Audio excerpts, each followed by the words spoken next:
I'm Scotty Biggs BBQ. I'm Scott Reisenbigler, originally from Mankato, grew up in Lower North.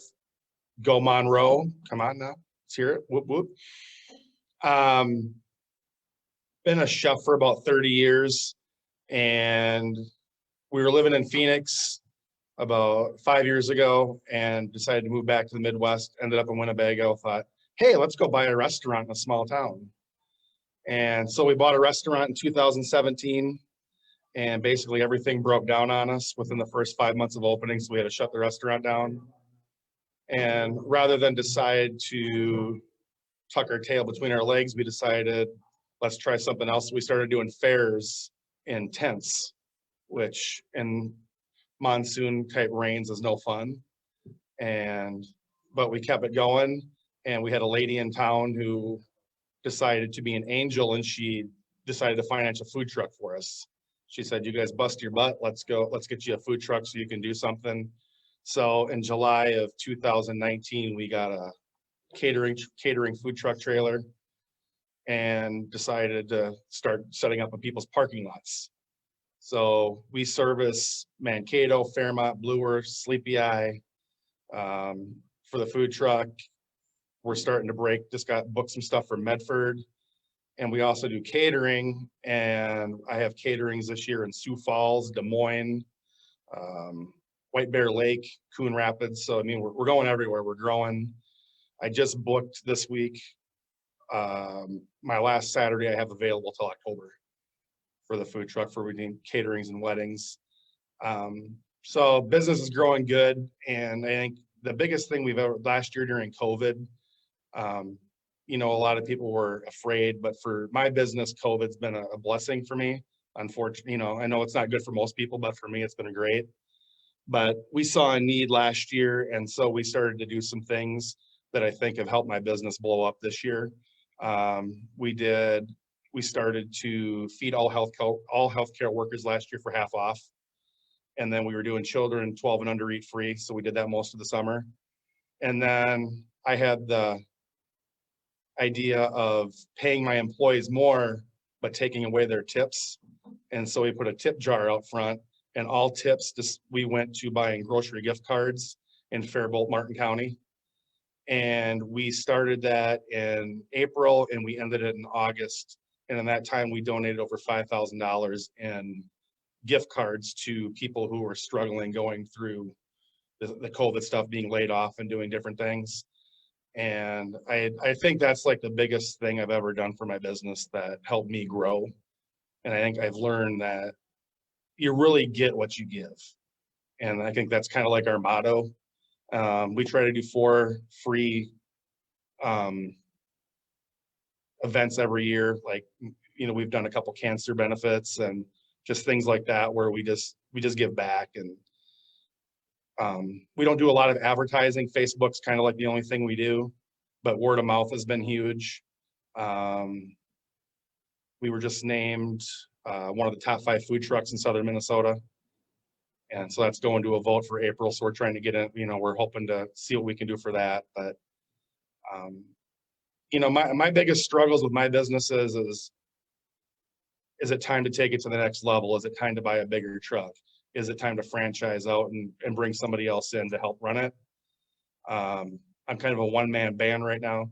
I've got brisket, pulled pork, and everything on the smoker right now. And as soon as I get done here, I'm going to Fairmont to sell some food all afternoon. But, it's just, I have trouble getting organized because it's like doing everything yourself with the QuickBooks, the marketing, because the phone calls. So I'm taking probably 6 to 10 phone calls a week, and then emails and stuff are coming in. And so my biggest thing is just trying to get organized. And if you guys had help on things like that, or, some places don't want to give a upstart, when it comes to some financial stuff. We've done all right with it, but sometimes it's kind of hard to get some financing. But I mean, we quadrupled sales from 2019 to 2020, and this year I think we're already on pace to blow that out of the water. So I'm just kind of shooting from the hip. So that's just like a snapshot of who I am and what we got going on. And if anybody has any questions, you know, or any ideas, I'm open.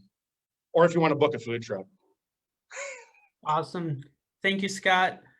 Again, I'll have people utilize the raise your hand function in chat, or you could, if you type a comment here, I'll call on you to read it out loud. That way the people that are attending via Facebook Live can hear it as well.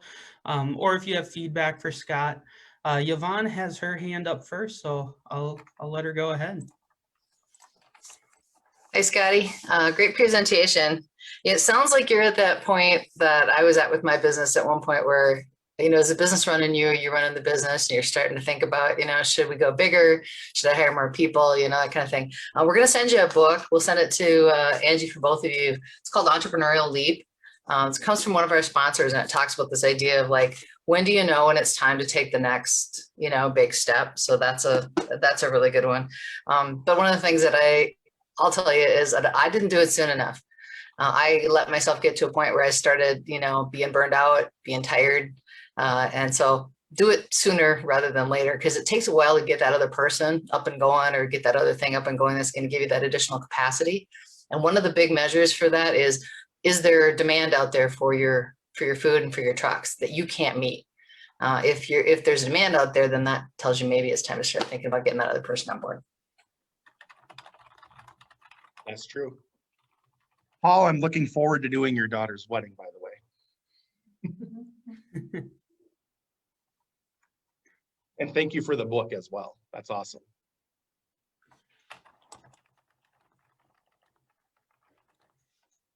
Really, no more questions?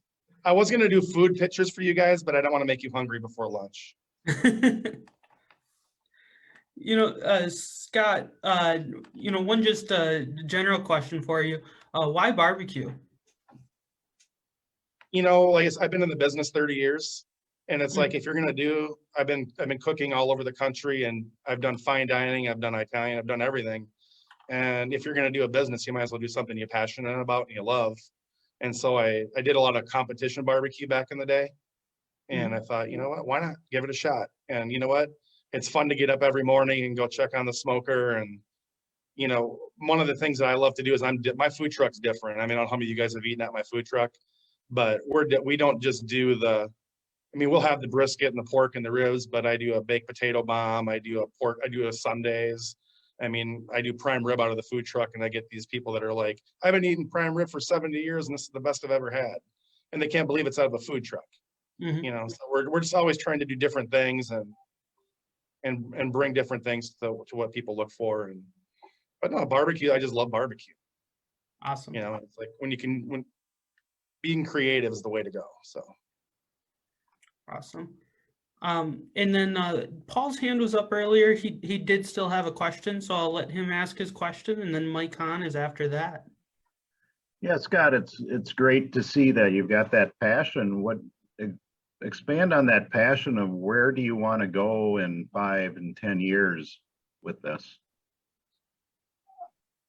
I just turned 50, and my goal is I want to retire when I'm 60 as a millionaire. So that's my driving force. I mean, if I can have more, that's fine, but I also want to be able to give back a lot. So me retiring a millionaire at 60 is important, but I just want to give back. I want to make a change. I want to make a difference in people's lives and at the same time. So, I mean, there's like two things with it, but I just don't want to, I don't want to go back to the corporate environment. I just want to do my own thing, and just give back. That's the main thing. So. Awesome. Mike Hahn. Hey, Scott, congratulations. Just got a question as far as you being in the food business. How do you see the food changing after this pandemic? And specifically as far as food trucks, I know that prior to the pandemic, food trucks were becoming more popular. How do you think things will change after this? I think it's going to keep going up in the food truck business. I think you're going to see a lot of restaurants doing more deliveries. I think a lot of I know some restaurant owners that are not going back to dining. They're just going to do carry out and deliveries. Overhead's cheaper. You don't have to pay as much staff. I think, and people, I think, have learned through this that life's short, let's enjoy it, and they want to be outside, so, and do things, and I think that if we can take the food to where people are, we're gonna be better. If you're just stuck in a building, I just think it's not gonna be a good thing, because people have learned that life's short and get out and do stuff, so. So a follow-up question to that is, you know, do food trucks do better when they're clustered together? And also, like within a food truck park? And also, do you see municipalities in southern Minnesota embracing that concept, or do you see that fighting that concept, making sure that they think that they're preserving their brick and mortar restaurants? I personally won't go with other food trucks generally, unless it's like there's a lemonade truck that's down here that we'll go together and do stuff with, or there's a donut truck, Hopper's Donuts, that we go out with every now and again. It's like in a thing like that, I think food trucks work well together, and we always have a good partnership. But I think if you get like a food truck hub where you have 4 or 5 different like foods, where it's going to be like main entree type foods, I don't think that works at all, and I generally won't do that unless it's at a fair or something like that. And yeah, I just, southern Minnesota, I think, is getting it.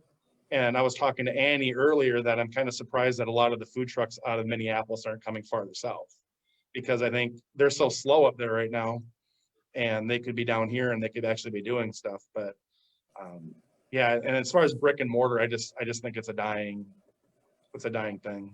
What about regulations? What type of, are you finding each city kind of have a uniform regulation in regards to food truck, or are they kind of a hodgepodge of a kind of a minefield that you need to maneuver through?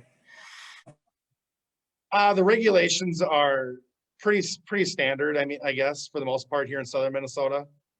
As you get closer to the metro, it gets a little bit more sticky, and that's why I tend to stay out of the metro area in my food truck. No, we just, with COVID, we have, everything needs to be to go. You have to have, covered containers. You have to have sanitizer out, constantly washing your hands, different things like that. But as you get closer to Minneapolis, I've heard some horror stories that I won't go into. But So like some of the cities like around Mankato, St. Peter, New Ulm, do they charge fees for a food truck permit then? Or are they pretty uniform? They charge, like we're going to Medelia, they charge $100 for a yearly permit. Blue Earth is about the same. Some places like Fairmont, as long as you're setting up on private property, they don't charge you. And then if you go to fairs and things, they charge you obviously, but Okay. the farther north you go, the more expensive it gets. Normally I just trade food for the location and it works out just fine. Scott, I went to college in Philadelphia, and there were food trucks and food carts everywhere, and it was awesome having so much access. And so I'm really excited to see that growing now in southern Minnesota, because when I returned from college, it didn't exist. I couldn't find a food truck. Now I know then there were some people that they had their goals to grow into brick and mortar, and some said there's no way, I'm doing just fine as a food truck. Why would I want, a brick and mortar restaurant? And it sounds like you're falling into that category. But when you talk about franchising, would you be interested or willing to let people franchise into brick and mortar, or would you want, if you did any franchising, would you want them to run it as a food truck? I think I'd rather them keep it as a food truck. I mean, I have a building right now, and every time I close my eyes, it seems like there's something else I'm paying for to fix. Mm-hmm. And I mean, you need that anyway. I mean, you need a building to cook in, unless you get a big enough trailer, and that's what I'm trying to get into.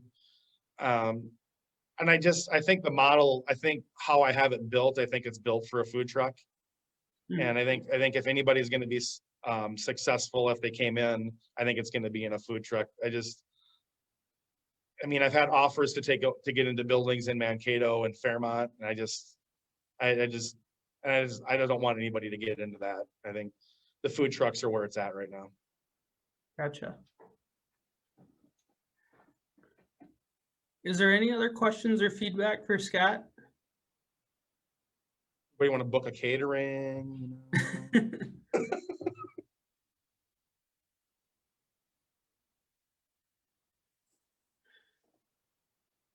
Otherwise, I'll go ahead and I'll ask, the final 1 million cups question that we'd like to ask here is, what can we as a community do for you, Scott? If you guys had any ideas for, like I talked about earlier, as far as just trying to get it organized and, it's, like I said, I get, my email box just blows up and it's just like, where do I find the time? Do I hire an admin assistant? Do I, it's a lot of work when you're having to do everything. And I on my Facebook, on my messages, I try to respond to everybody within, a couple minutes, but man, sometimes it's tough and I just trying to get organized on it. The other thing A Million Cups can do is go to the freepressmedia.com and vote under entertainment section for Scotty Biggs BBQ food truck for the best food truck in Southern Minnesota.